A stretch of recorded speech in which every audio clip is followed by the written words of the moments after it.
Untuk rekan-rekan ASN di seluruh Nusantara, kali ini saya bagikan file SKP tahun 2022 yang tentu saja sudah disesuaikan dengan Permenpan RB nomor 6 tahun 2022. Untuk mendapatkan file ini, silakan baca deskripsinya. Link tersedia di situ berikut penjelasannya. Baik, langsung saja kita lihat aplikasinya. Silakan rekan-rekan lengkapi dengan nama, NIP, pangkat, golongan, jabatan, dan unit kerjanya, termasuk dengan data dari pejabat penilai dan atasan pejabat penilainya. Kemudian sebelum kita masuk ke bagian rencana sasaran, kita lihat dulu bagian metrik pembagian peran dan hasilnya.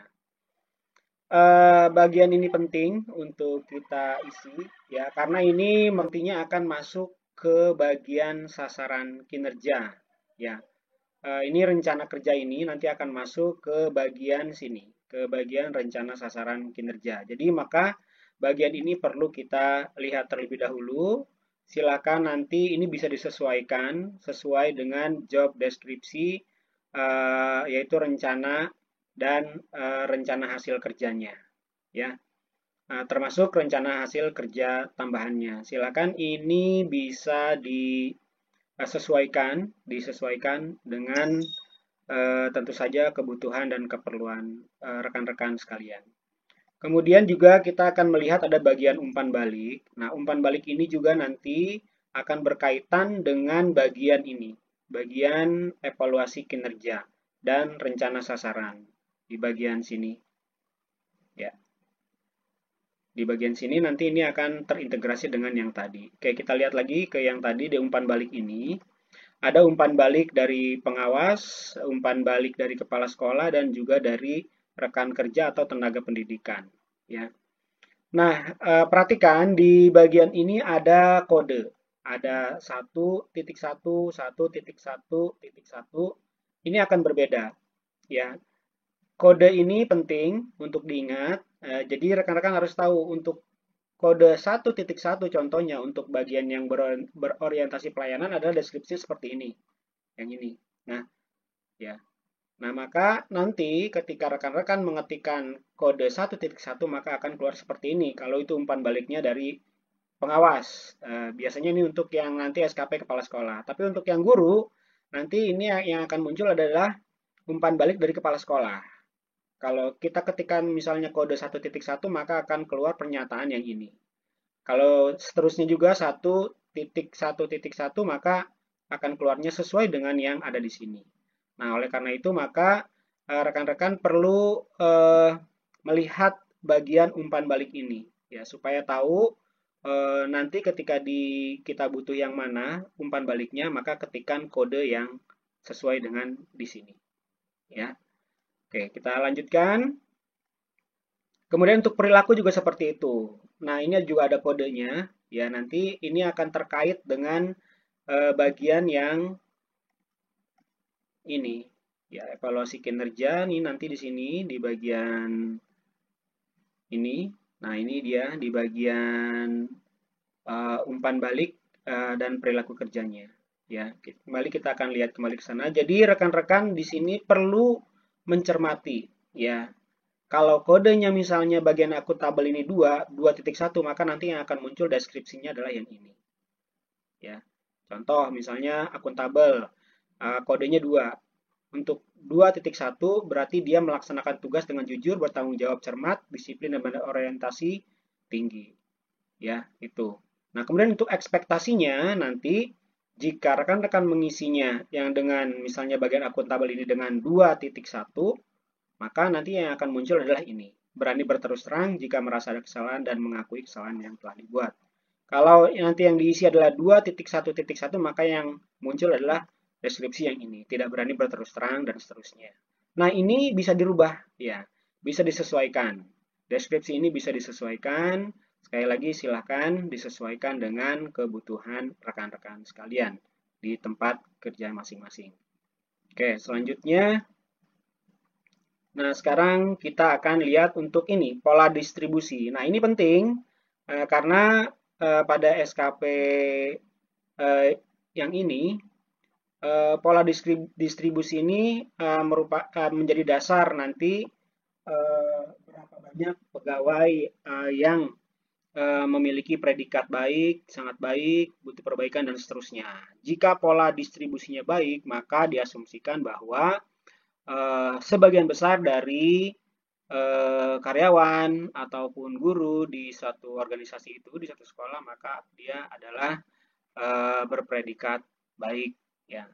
Nah, untuk melihat pola distribusi ini, rekan-rekan bisa melihat di sini, ya. Ini bisa dilihat, tapi ini tidak perlu dirubah lagi. Nanti untuk merubah bagian ini, ya, untuk merubah pola distribusi ini nanti ada di bagian evaluasi kinerjanya, ya. Oke, baik. Selanjutnya kita akan langsung melihat ke bagian rencana sasarannya. Untuk bagian yang pertama yang perlu rekan-rekan kerjakan. Nah, di bagian sasaran kinerja pegawai ini, nah, seperti tadi sudah saya sebutkan, di matrik pembagian peranan hasil, ini sudah terintegrasi dengan tadi, MPH tadi, matrik pembagian peran dan hasil. Ini adalah terintegrasi dengan bagian yang tadi itu. Ya. Nah, rekan-rekan tinggal mengisi ininya nih, di bagian ininya, target. Ya, target. Kalau misalnya tercapainya laporan kehadiran berdasarkan absensi guru dan siswa, ini yang kuantitasnya berarti jumlah dokumennya. Berapa yang dibutuhkan misalnya satu dokumen. Untuk kualitasnya misalnya persentase dan seterusnya untuk waktu. Nah, ini nanti dilengkapi, disesuaikan ya. Nah, kemudian jika ada bagian yang tidak digunakan, misalnya ini jangan dihapus ya, di hide saja. Tinggal di hide saja ya. Jangan dihapus ya. Kemudian untuk ini kualitas, apakah berupa kualitas, waktu, biaya, dan kuantitas ini juga bisa disesuaikan. Rekan-rekan bisa pilih. Ya, ini dan seterusnya. Kemudian ini untuk bagian perilaku kerja. Nah, ini dia tadi. Ya, ini contohnya KD perilaku, KD1 nih. Jadi tadi yang seperti saya bilang, misalnya ini kalau kita tidak isi, maka misalnya ini dihapus, maka dia akan hilang tuh di bagian sininya. Ya. Ini hilang. Tapi kalau ini kita ketikkan 1.1, nah dia akan muncul. Kalau kita ketikkan 1.2 akan berbeda lagi deskripsinya, ya. Jadi ini berdasarkan link yang tadi itu, link di bagian perilaku kerja. Kemudian untuk ekspektasinya yang ini, yang bagian sini kita mengisi yang di bagian sebelah sininya, ya. Contoh untuk yang ini, ya, kalau kita isi 1.1 maka yang muncul adalah yang ini. Kalau kita ganti misalnya 1.2, maka akan muncul yang lain. Kalau tadi di bagian ekspektasinya kita tambahkan ada 1.3, maka dia nanti akan berubah juga sesuai dengan deskripsi yang kita buat di bagian situ. Ya. Ini contoh 1.1. Nah, jadi itu terintegrasi dengan bagian yang perilaku tadi, ya. Itu. Oke. Nah, ini silakan disesuaikan.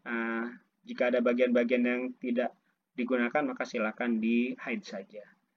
Nah, kemudian selanjutnya adalah bagian lampiran rencana. Nah, ini silakan disesuaikan apa saja dukungan sumber dayanya, skema pertanggungjawabannya, dan lain-lainnya. Silakan ini disesuaikan di bagian ini. Kemudian selanjutnya adalah bagian evaluasi kinerjanya. Nah, ini sebelumnya kita harus menentukan dulu untuk capaian kinerja organisasi. Nah, ini bisa dirubah di sini, ya.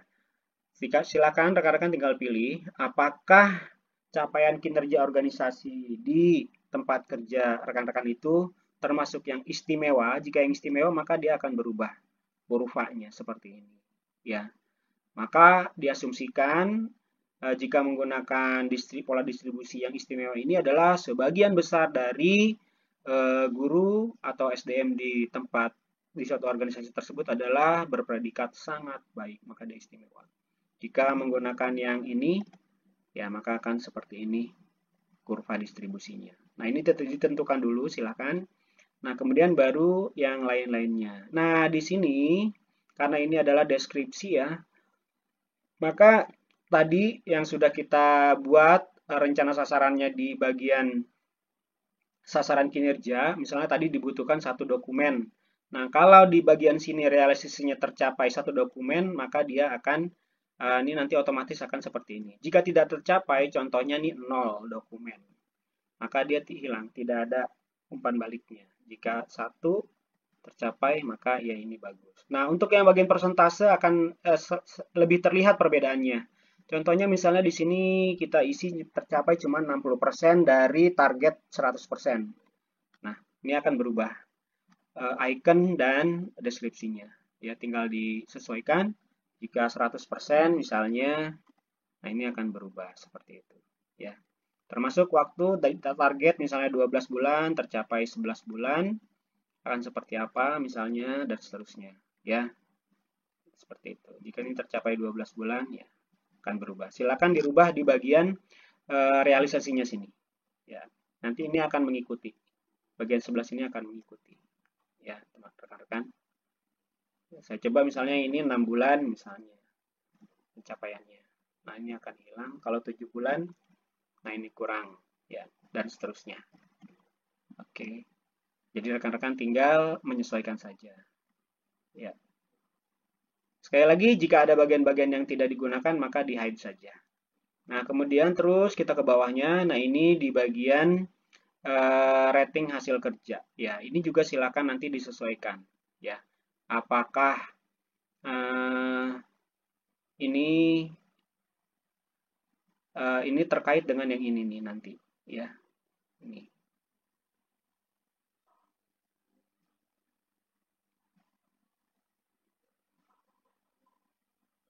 Ya, jadi silakan ditentukan untuk rating hasil kerjanya, nanti silakan diisi. Kemudian, nah ini dia untuk bagian perilaku dan umpan balik ini tadi. Nah, bagian umpan balik ini juga tadi terkait dengan tadi yang sudah kita lihat di bagian umpan balik ini, ya, yang di sini ini tadi, ya. Oke. Nah, sekarang kita kembali lihat yang tadi lagi, ya. Kita ke sini. Nah, untuk bagian ini, ya, perhatikan.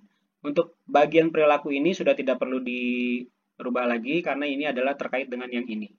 Kolom yang pertama ini. Untuk yang kedua ini ada ekspektasi. Nah, sekarang yang kita rubah untuk bagian ini tinggal yang bagian ininya saja nih. Yang umpan balik. Ya. Kode umpan baliknya silakan diperhatikan di bagian umpan balik tadi yang sudah kita lihat sebelumnya. Ya.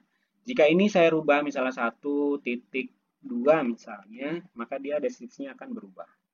Ya, akan mengikuti. Nah, jika 1.1 akan berubah. Ya, atau jika kita rubah 1.1.1, apa yang akan terjadi ternyata ini seperti ini. Ya, jadi silakan dilihat lagi kode deskripsi di bagian umpan balik. Ya, untuk mengganti deskripsi dari umpan balik ini. Ya, dan seterusnya. Oke. Nah, selanjutnya adalah yang perlu kita kerjakan adalah ini bagian lampiran evaluasi kinerja. Nah, ini sudah terhubung semua sebetulnya dengan yang kita kerjakan sebelumnya. Jadi ini sudah otomatis tinggal di print out saja. Jadi rekan-rekan sekalian, itu sebetulnya simple untuk pembuatan SKP tahun 2002 ini ya dengan menggunakan aplikasi ini. Itulah rekan-rekan ASN sekalian untuk SKP 2022 yang sesuai dengan Permenpan nomor 6 tahun 2022 dengan pendekatan kuantitatif. Semoga bermanfaat. Selamat mencoba. Terima kasih.